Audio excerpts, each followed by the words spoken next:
ऐसी ही खबर से जुड़े रहने के लिए देखते रहिए you news live.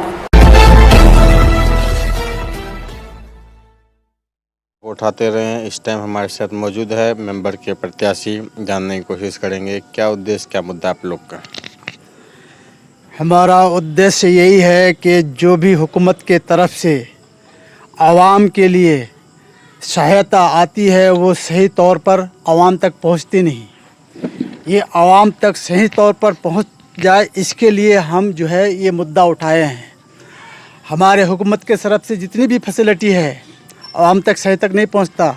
Mind trip का पैसा लेकर के, विधवा भत्ता लेकर के, ओल्ड एज पेंशन और आपका जो किसान बंधु और ये रूपश्री और आपका कन्याश्री, ये सब में घपला हो रहा है।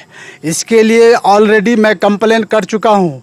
ममता बनर्जी दीदी के पास भी कर चुका हूँ, एजुकेशन मिनिस्टर को कर चुका हूँ और आपको जो है आपका डीएम डोमा को कर चुका हूँ, डीएम साहब को कर चुका हूँ, एसडीओ साहब को कर चुका हूँ, जिसमें जो है मुझे मेरे बच्चों का पैसा रिकवरी हुआ है और इसके लिए मेरे ऊपर जान का हमला भी हुआ, जिसके लिए मैं 2 साल तक बाहर नहीं निकला।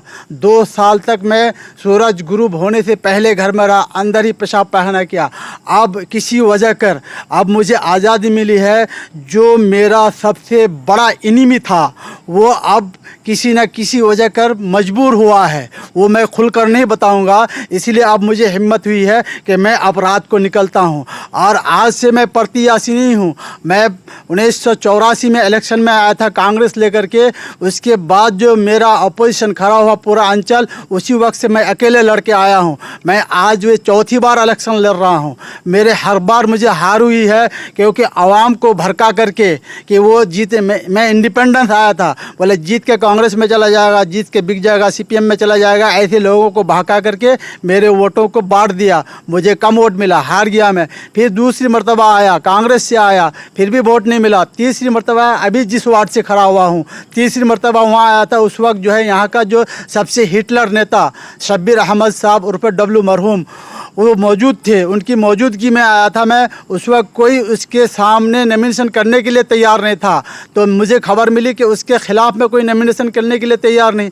तो हमारा मुल्क जमहूरी है और हम जमहूरी मुल्क में रहते हैं, हम आज़ाद हैं, आज़ाद मुल्क में रहते हैं, तो हक़ तो है अपने आप को नॉमिनेशन करने का। मैं कहा मैं नॉमिनेशन करूँगा। लोग मुझसे कहा कि तुम नॉमिनेशन कर रहे हो, वोट मिलेगा। मैं कहा वोट तो मिल गया मुझे, जीत तो हो गई मेरी। बोले कैसे? बोले जिसके खिलाफ़ कोई नॉमिनेशन करने वाला नहीं था, मैं नॉमिनेशन कर लिया तो मेरा यही जीत है। फिर इस बार भी मैं उसी वार्ड से, अब वो इंतकाल कर गए हैं, उसी वार्ड से मैं कांग्रेस का उम्मीदवार बन करके आया हूँ।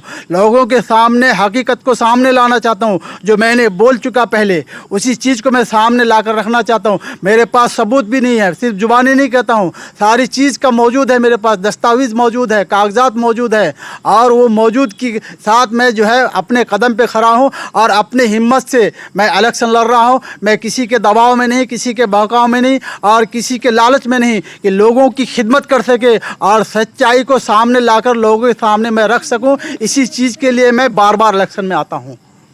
आपका नाम? मेरा नाम मोहम्मद मुस्तकीम राही।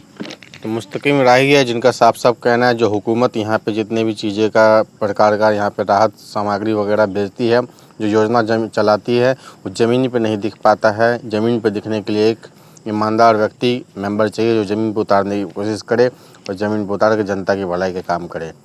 एक ईमानदार आदमी को चुनिए ताकि अपने गांव का ज़्यादा विकास हो सके। पश्चिम बंगाल से रंजन जायसवाल की रिपोर्ट।